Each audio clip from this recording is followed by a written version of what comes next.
Welcome students. Today we will study how the forces which are acting at an angle can be added. तो तीन methods हैं जिनसे हम दो forces को ऐड कर सकते हैं। पहला है ट्रायंगल लॉ, दूसरा है पैरेललोग्राम लॉ, तीसरा है पॉलीगन लॉ। जो ट्रायंगल लॉ है इसमें यह कहता है कि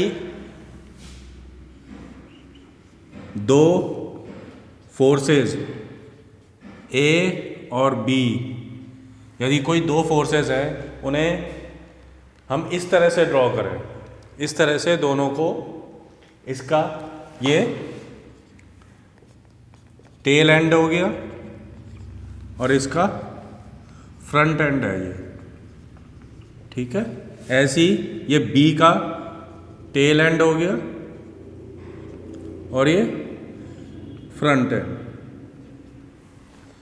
तो हम ए वेक्टर, जो ये फोर्स वेक्टर है, इसके फ्रंट एंड को बी के टेल एंड से अगर हम ज्वाइन कर लें, मान लो ये एक एंगल पे ज्वाइन होता है थीटा, ठीक है, और ये दो फोर्सेस इस स्पेस में किसी भी डायरेक्शन में हो सकते हैं, उनको हम इस तरह से ऐड करना है।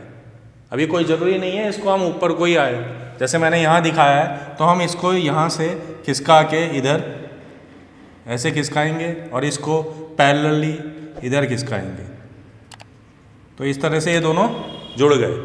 तो ये अगर मान लो ए वेक्टर है और ये बी वेक्टर है, तो ये ए वेक्टर और ये बी वेक्टर है, तो इसको और इसको, जो ये दो फोर्सेस हैं, इनको हम पैरेलली जो है हम खिसकाएंगे, मूव करेंगे, ताकि जो फ्रंट एंड है एक वेक्टर का, जो फोर्स वेक्टर है, उसका जो फ्रंट एंड है वो बी वेक्टर, जो दूसरा फोर्स है, उसके टेल एंड से जुड़ जाए। तो जब इस तरह से जोड़ देंगे तो जो ट्रायंगल की तीसरी साइड होगी वो रिजल्टेंट होगी। वो रिजल्टेंट किसके बराबर होगी? R vector is equal to A vector plus B vector के, इन दोनों के बराबर होगी। तो ये जो वेक्टर हैं वो वेक्टर इस तरह से नहीं जुड़ते हैं जैसे स्केलर जुड़ते हैं। स्केलर कैसे जुड़ते हैं? मान लो 5 kg है और 3 kg है, दो वेट्स हैं, तो दोनों का सम कितना हो जाएगा? 5 + 3 = 8 kg। तो इस तरह से स्केलर को, जो क्वांटिटीज़ हैं, उनको हम जोड़ते हैं, लेकिन वेक्टर जो हैं उस तरह से नहीं जुड़ते हैं जिस तरह से स्केलर जुड़ते हैं, क्योंकि स्केलर सिर्फ और सिर्फ मैग्नीट्यूड पे डिपेंड करते हैं, उनमें डायरेक्शन का कोई रोल नहीं होता है। लेकिन वेक्टर में दोनों मैग्नीट्यूड और डायरेक्शन का रोल होता है, ठीक है। इसलिए हम उनको, जैसे स्केलर में 5 किलो और 3 किलो, 5 + 3 टोटल 8 kg, ऐसे नहीं जोड़ सकते।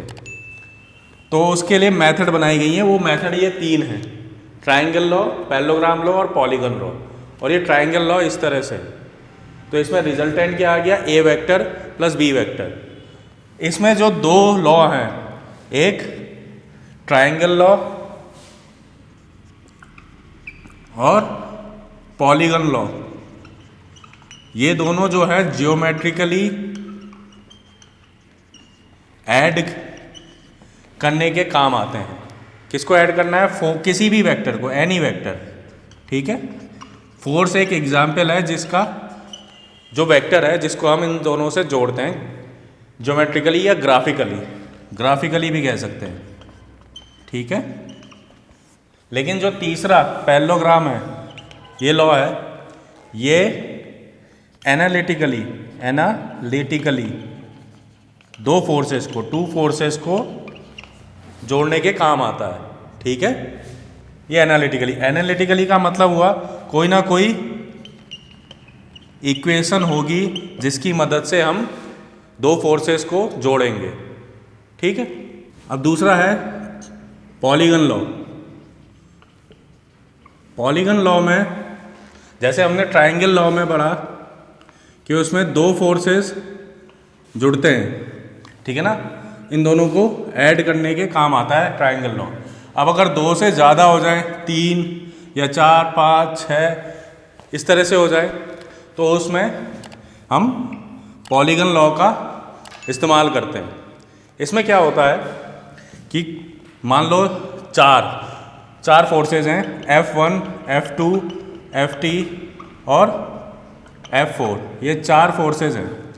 अब 4 फोर्सेज मान लो अरेंज करके, रीअरेंज, जैसे मैंने बताया था पहले कि आपको फोर्सेज जो है वो पैरेलली एक्सटेंड करने हैं, ठीक है, पैरेलली एक्सटेंड करने हैं। वैसे ही हमने कहीं स्पेस में 4 वेक्टर हैं, F1, F2, F3, F4 मान लिया, ठीक है।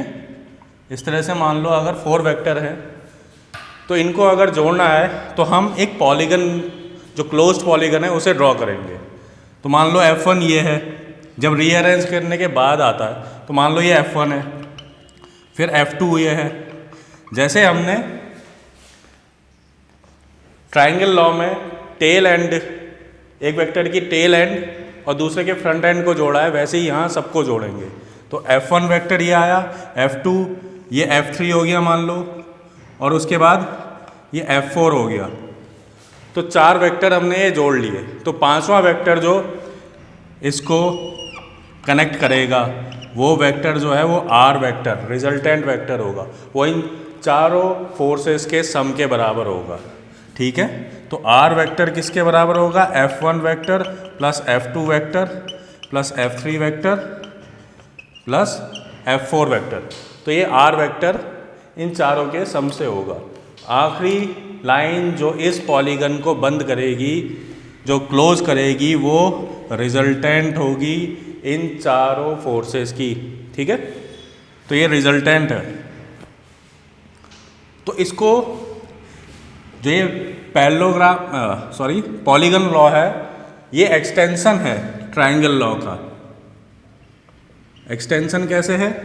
मान लो F1, F2 2 वेक्टर हैं, इन दोनों का सम क्या होगा? ये ट्राइंगल लॉ की वजह से मान लो ये R1 है, तो ये एक ट्राइंगल लॉ हो गया, सिर्फ इतना ही, ये ट्राइंगल लॉ से हुआ। तो R1 वेक्टर कितना हुआ? F1 vector plus F2 vector. अब ये मान लो ये तीसरा जो है R1 और F3 का जोड़ के ये ट्राइंगल हुआ एक, और ये फर्स्ट ट्राइंगल हो गया, ये सेकंड ट्राइंगल हो गया।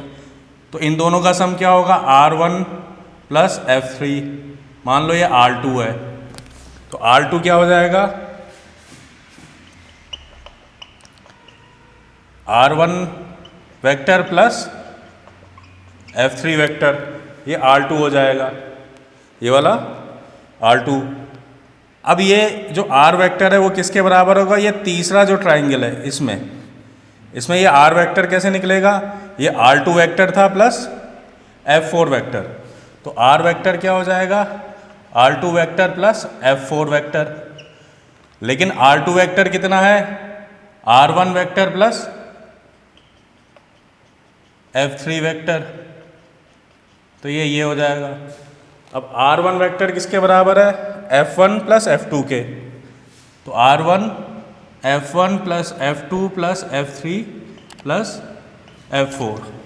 तो इससे ये पता चलता है जो ये पॉलीगन लॉ है वो एक्सटेंशन किसका है? ट्राइंगल लॉ का, क्योंकि यहाँ पे 3 बार ट्राइंगल लॉ का यूज किया है। एक बार सिर्फ F1 और F2 को लेकर, जिससे रिजल्टेंट R1 आया। दूसरे में R1 और F3 को जोड़कर, जिससे R2 आया। और R2 को और F4 को जोड़कर क्या आया? जो रिजल्टेंट R, जो हमारा एंड में आया था। तो इस तरह से प्रूफ हो सकता है, ठीक है। तो ये पॉलीगन लॉ हो गया।